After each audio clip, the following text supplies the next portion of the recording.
Usted está viendo una nueva edición de Irreverencias, una coproducción de la Agenda Política de Mujeres y el programa Palabra de Mujer.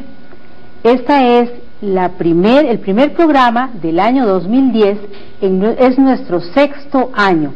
Gracias a ustedes, Irreverencias tiene 6 años de estar en Canal 15 y continuamos como el primer día totalmente convencidas de que la separación, la autonomía en materia de políticas públicas del Estado costarricense, separación de todo dogma y creencia religiosa, sigue vigente y es totalmente urgente. Nuestro programa de hoy, ¿quién nombra a las y los educadores de religión? ¿El obispo o el ministro? Y a esto le agrego, ¿quién los despide? Además, en el mes de febrero de este año 2010, la Sala Cuarta anuló el artículo 34 de la Ley de Carrera Docente, que daba la potestad a la Conferencia Episcopal, conformada por 8 obispos, de autorizar o vetar el nombramiento en propiedad de las y los profesores de religión pagados por el Ministerio de Educación Pública, o sea, pagados por usted y por mí. Dicho artículo establecía como requisito indispensable la autorización conocida como missio canónica. ¿Sabe usted qué es eso? Ahora vamos a averiguarlo. Otorgada por la Conferencia Episcopal, máximo órgano de la jerarquía de la Iglesia Católica.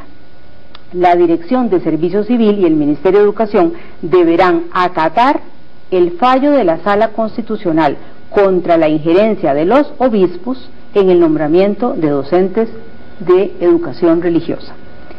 Para que nos expliquen toda esta compleja situación y además realmente dañina para muchos y muchas profesores y profesoras de religión, hemos invitado el día de hoy a Eric Villegas, quien es profesor de educación religiosa, él dice que en el exilio, a Yesenia Esquivel Guillén, quien también es profesora de educación religiosa, a Yorleni Vargas González, también educadora de educación religiosa, y a Luis Gerardo Gutiérrez Pimentel, estudiante de teología de la Universidad Nacional, y un montón de títulos más, porque don Luis Gerardo, además de eso, es máster en administración de empresas, es así, en finanzas, es una persona realmente con una vasta formación, y a todos y a todas les agradecemos muchísimo el aceptar la invitación de Irreverencias.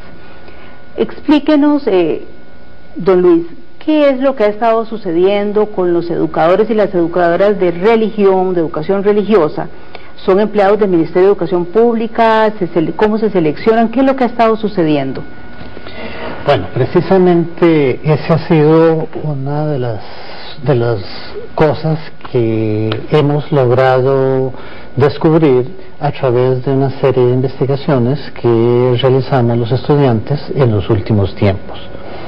Nosotros nos dimos cuenta de que habían restricciones para que nuestros compañeros de la UNA y de la UNED pudieran ser nombrados como profesores o maestros de religión para primaria o para secundaria.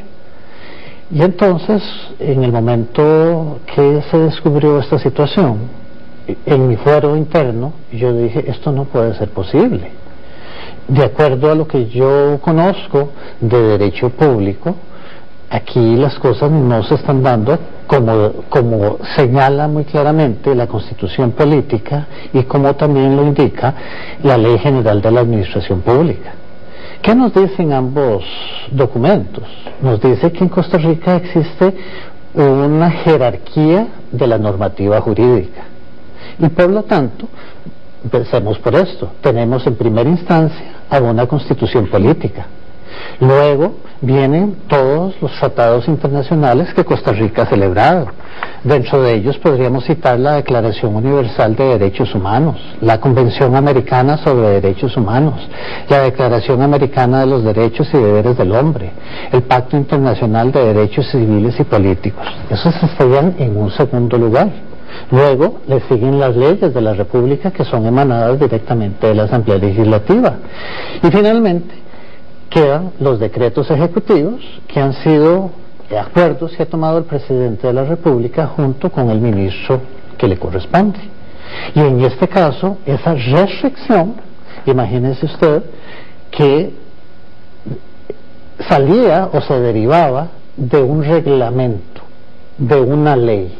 O sea, imagínense que una norma jurídica de cuarta categoría, en la jerarquía que se lo acaba, estaba impidiendo que a esta gente, a nuestros compañeros de la UNA y de la UNED, se les restringiera la libertad de trabajo.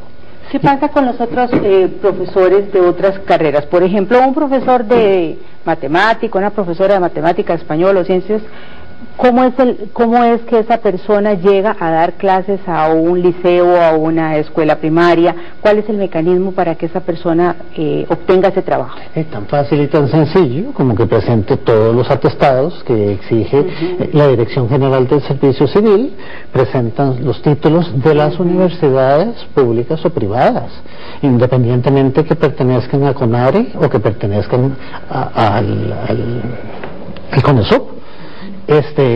Con ellas tiene el derecho de poder incorporarse dentro del ámbito laboral para así poder llevar los ingresos a su hogar, ingresos de los cuales le va a permitir subsistir ¿Pasa por él el y su Servicio familia? Civil, por el Ministerio de Educación? ¿Ese es el camino? ¿Debe hacer pruebas?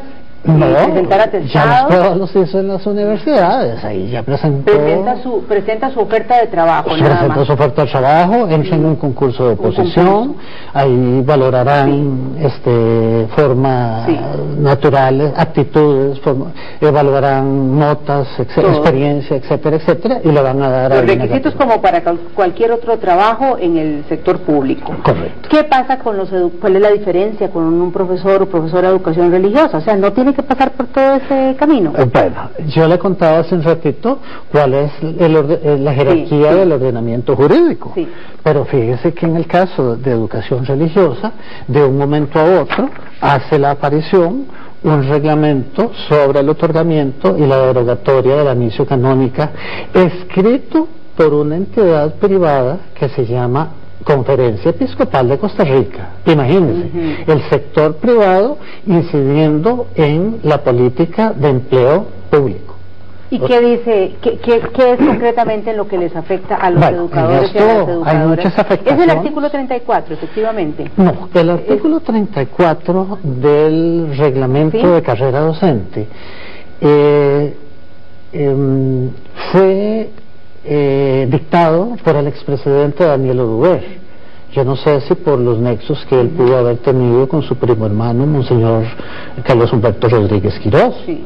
Y desde esos entonces se dictó de que para ser nombrado como profesor de religión se necesitaba un requisito previo que debería ser otorgado por la Conferencia Episcopal de Costa Rica. ¿Cómo se llama ese requisito? Ese requisito se llama precisamente misio canónica. ¿Y en qué consiste? ¿Qué deben cumplir los profesores para...? Entonces, los profesores y maestros que quieran ir a impartir lecciones a escuelas y colegios públicos, además de cumplir con todos los requisitos que se le exige a toda persona que va a buscar empleo a través de la Dirección de Registro Civil, entonces les exigen la constancia de un párroco, constancia de su estado civil, de que ha recibido todos sus sacramentos, etcétera, etcétera, pero sobre todo, de que su título provenga de la Universidad Católica Anselmo Llorente y Lafuente. Dejémoslo hasta aquí, don Luis, porque yo quiero que después usted nos explique qué es esa universidad. Yo quiero que le expliquen al público, nos expliquen a todas y a todos, cómo se ha operacionalizado en la vida de ustedes ese artículo del cual nos acaba de hablar don Luis Gerardo. ¿Qué ha pasado con el ejercicio de su profesión? ¿Cuál es su profesión y ha podido usted ejercerla, Eric? Bueno, primero que todo, muchísimas gracias por esta oportunidad que hacía mucho tiempo estábamos esperando para poder manifestar cuáles son nuestras inquietudes. Básicamente lo que nosotros estamos apelando es al derecho, a la igualdad de oportunidades para poder ejercer nuestra labor en el campo concreto de profesores de educación religiosa, ya sea en primaria o secundaria.